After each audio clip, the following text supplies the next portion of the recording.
Hello and welcome, I'm Arumba. Thank you for joining me. I think I'm ready to try a new series on EU4. We've gone pretty far into our Portugal playthrough.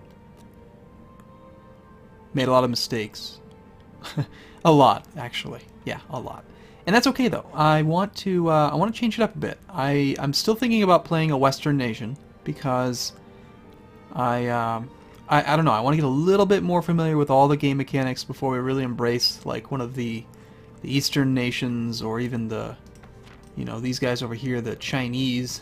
What ends up happening is the further you go away from the Western techs, they end up getting these increased tech costs and even have lower monarch point generation per month, which is very significant. In fact, if you even go like sub-Saharan, or if you go over here, then you end up having, look at this, 250% costs, and your monthly power is reduced by 2. The sub-Saharans are, I think, 200% cost and reduced by 2, so it's really, really tough. And we'll do those eventually. Maybe eventually we'll try to play as the Cherokee or something. But I think my second attempt, we're actually going to play as England.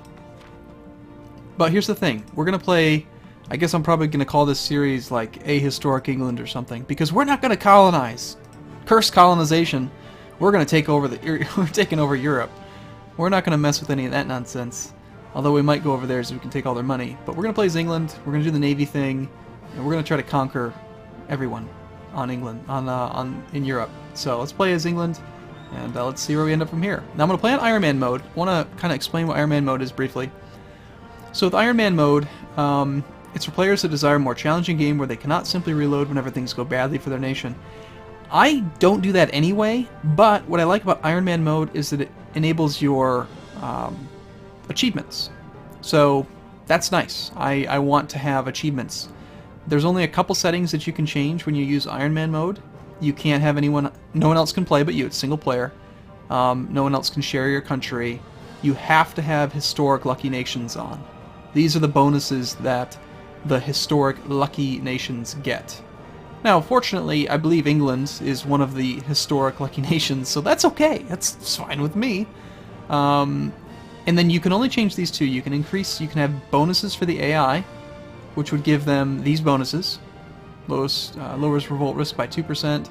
They get extra stuff, lower ship costs, etc., etc. Or you can have none. You cannot enable player bonuses with Iron Man mode on. AI difficulty, normal, they'll treat us like any other character, or we can put it on hard, they'll be more aggressive toward us. Why not? Let's do it. Let's have some fun. And we're going to play as England. Start Iron Man mode. Go, go! Okay, so we're going to start off at war with France. We are in the 100 Years' War. It is England versus all of these people. Lots of people. So my goal is going to be probably to knock out all of the vassals using blockades, and doing whatever I can to actually save my troops here. Unfortunately, they are going to jump on these troops right away, and it's going to be very difficult for me to get them out. We have, right now, for infantry, we are on Latin Medieval Infantry. These guys are equally good on offense and defense. This playthrough, if you watched the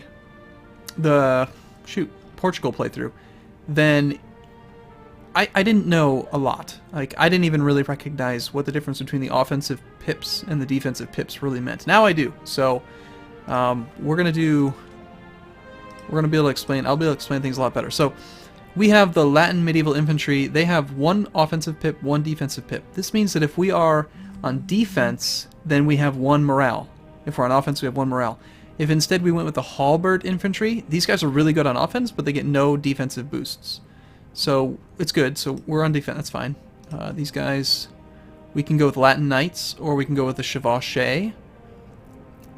These guys are even better on offense, but these guys are slightly kind of okay on defense. Right now it looks like we're on the Chevauchés. We don't want to change them because then they'll lose all their morale, but that's just something to consider for the future. Fortunately, we have 3 diplomats. That's interesting. Are we controlling the papacy? Yeah, we are. Cool. We are the Curia controller. I think that's random, but we actually fortunately started off as the Curia controller, which is why we have 3 diplomats instead of 2. Cool. Well, that'll help out quite a bit. We get extra yearly prestige, an extra couple advisors to pick from. more annual papal influence, and we get 1 extra leader without upkeep. This is going to be sweet. So, okay, let's get started. We want to construct a land fleet, gain 2 prestige. We need to have more or equal heavy ships than 30. Yeah, that's a lot. We'd have to build 18 heavy ships. I think not. I don't think we're going to do that. An alliance with Navarra, though, or vassalizing Scotland. Let's check out Navarra's opinion of us first. They are intimidated. They're threatened by us. They would accept an alliance offer, so that's a pretty easy boost to prestige and stuff. They're not going to join this war, but let's go ahead and choose that one. We will form an alliance with Navarra. And now, playing in Iron Man mode, you're going to constantly see this little pop-up that says, autosaving. Every decision you make, basically everything you do, gets saved right away. Like when I send this, watch the autosave. Autosaving.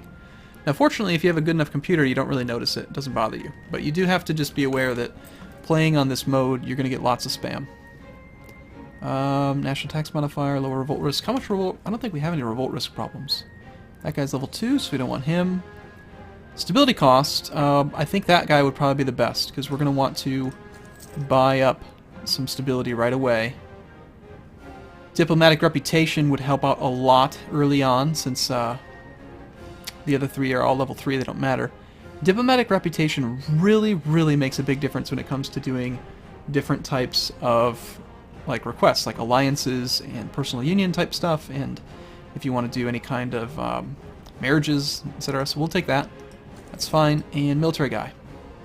We only have 2 level 1 guys to choose from. Military tech or morale of armies? Oh yes, we want the morale of armies. As we know, 0.3 morale is super, super important.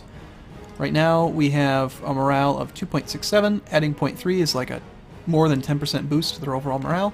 Super, super important. And how are we doing on income? We are losing money. That's to be expected. We have no colonies. And let's check our trade dudes. We are currently collecting here in our trade capital, which makes sense. This is the London trade node. We're getting the vast majority of the wealth here, the vast majority of the power here. I think that's fine. Our other merchant is down here in Bordeaux, trying to steer traffic towards London. We don't really have that much trade power here. Actually, we do have a decent amount. Those 4 provinces that we own in France are helping it steering that trade up. That's good.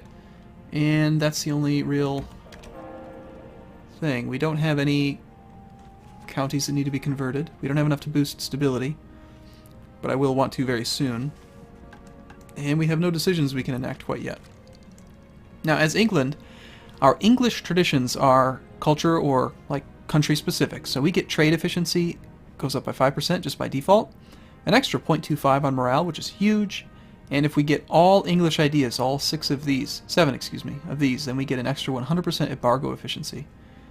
We get increased tradition, heavy combat, extra taxes, more diplomatic relations, more combat again, trade income modifier, cool, lower revolt risk, discipline, and naval attrition minus 50%. Cool. Cool, cool, cool. So, alright, so this France thing. The only way I see us really winning is if, again, we knock out his vassals. Historically, we're supposed to lose this war. That's part of the reason why we start off us just versus all of them. Our ally, Portugal, should join us. Hopefully they'll be useful. I'm going to take our ships then. First off, we will combine them all. Oh, gotta get used to my key bindings again. We're going to take the transports and send them down to Normandy to try to pick those guys up. I have a feeling that we're going to get caught though, so it doesn't really matter. We will take our transport ship, or our trade ships, and go ahead and immediately start. You know, I think I'm going to split them in half, and I'm going to send half to London and the other half to Bordeaux to try to steer more of that trade away from France. And then as far as our big ships go, these ones, we don't actually have a dude, but we will send him out to down here. Actually, not to there, down to here, the Côte d'Argent, to try to start blockading a bit. Now, I'm going to start off playing on speed 2 because I haven't played this game in a couple days, but Navarra has accepted our military alliance, so we should get that pop up in a second. I sure hope. Do we not? There it is. Yep. Gained our prestige. 1 royal marriage offer from Navarra. I like it. We will gain some extra Increased air chance. I think we already have an... No, we don't have an air. So we need to get some more royal marriages. Let's royal marriage ourselves with, yes, call to arms. Get your butt over here, Portugal. And royal marriage with Portugal as well. Okay, yep. Don't care too much about that. And the other relations we have, we just have Navarra now and Portugal, royal marriage and alliance. I don't think we can call this guy call to arms because he just joined the alliance. Yeah, we started it more than 60 days ago. He trusts us. Kind of, though. Now, Burgundy, I think, could be somebody that I'd like on my side. Or maybe Denmark, because Denmark's got all of Sweden underneath him. How do you feel about me, dude? A royal marriage with you. That sounds good. Let's get the royal marriage going with him. And we need a new decision. Royal marriage with Leinster? I don't think so. It'd be nice to get the extra diplomatic power, but Leinster we're going to conquest at some point soon. We're going to get the vassalization thing, I think. Let's, I don't really want any of these three. And I don't particularly want to vassalize Scotland, I want to conquest them. So let's just hold off on choosing a decision for now. We've got a royal marriage with Denmark. Now that we have the royal marriage, they should like us even further. We have no diplomats, but I think that they'll probably accept an alliance now. Now, Armagnac here, I think we might even be able to kill some of his troops. Actually, I remember, I want to, look at that, what do you know, he's actually not coming to Normandy. Let's put one of our best commanders in charge here. This is a mostly infantry with 3 cavalry. How about we go with the balanced guy, 333. And this guy down here, who has slightly less, I guess, we'll go with the fire modifier guy. And why not? Let's try it.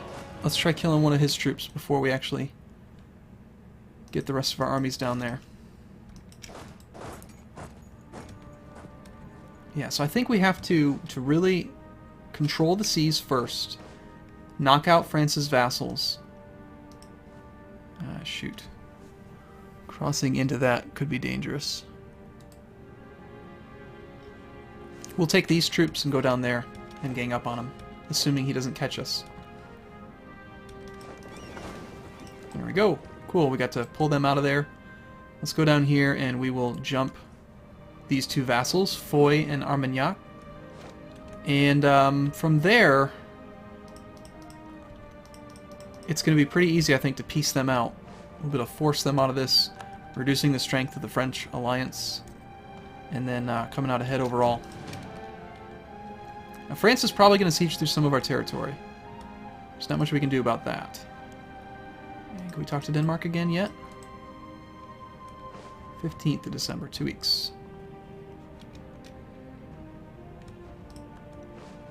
15th, 2 more days. We're actually in first place. I didn't really realize England was that high up on the list, but they won't accept because we're at war. Okay. Well, they're one of the countries I want to pay close attention to. We'll try to get them on board soon. But let's take our transports. We're going to dock everybody here. Now, France is coming. He's going to be crossing into a river with 19,000 men. We've got 9 plus 8 is 17. We might be able to take him if we actually allow him to arrive. 25th, and we're going to end up on the 17th. Let's hold off. Although our cavalry, are not very good on defense. They're much better off when you're using them offensively. Now these guys will arrive on the 30th. It's going to be 5 days late. That's not good at all. Shoot, shoot, shoot.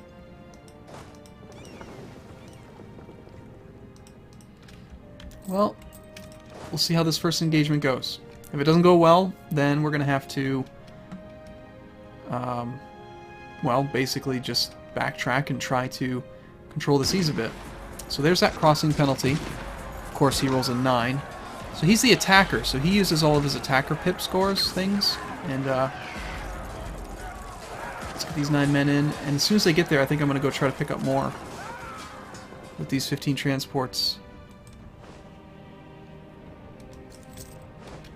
Now let's check the morale scores, actually, because he's... Yeah, actually, you know what? Having that military advisor that gave us the extra 0.3, Blase de Bethune, we're actually winning this quite handily right now so far, which is awesome. Although here come reinforcements, so we're going to need our own reinforcements for sure.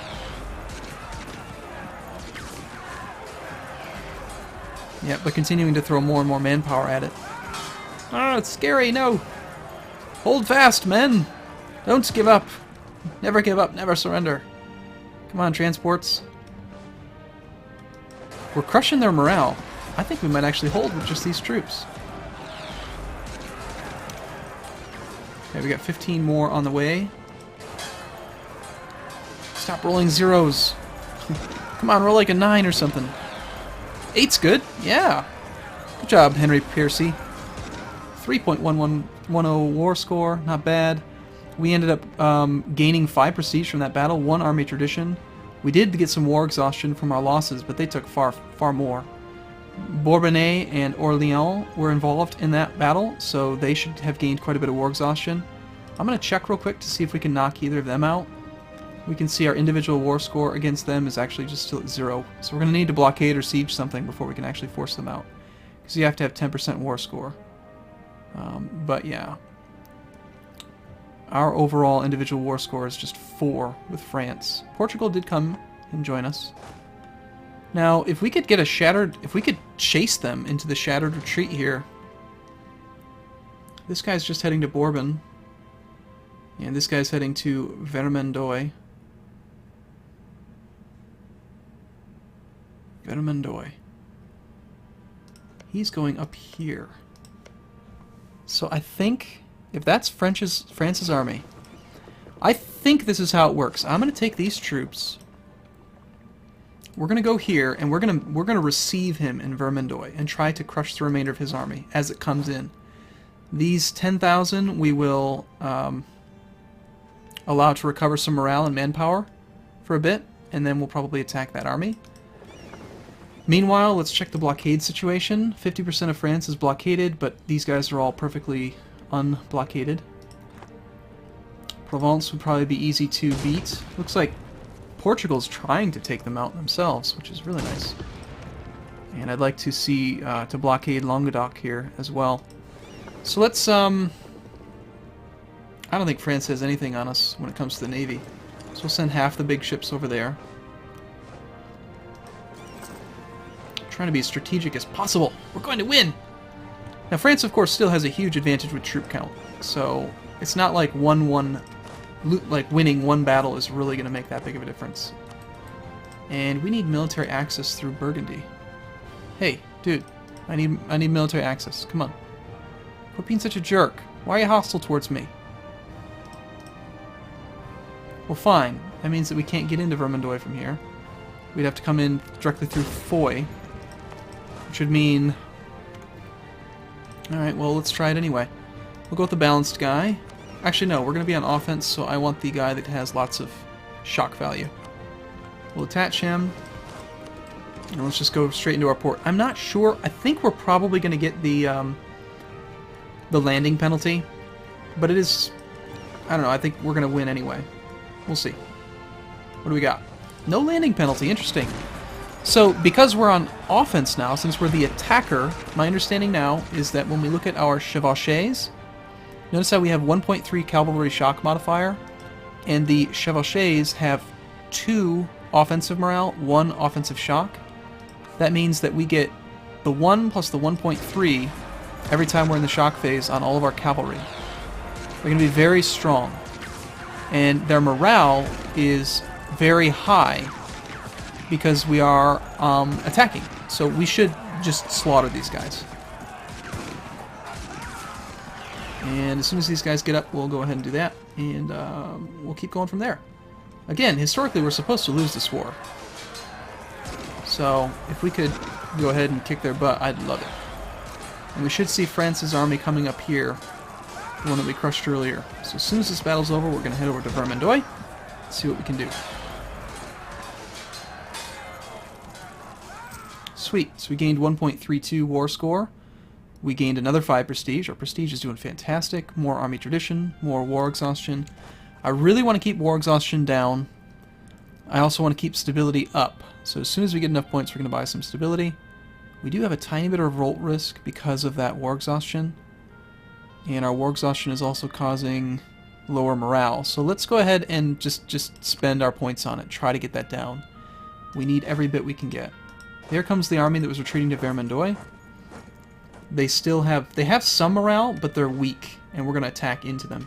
But before we do that, I'm going to take a quick break, and I will see you again in the next video. Thanks for watching. See you soon.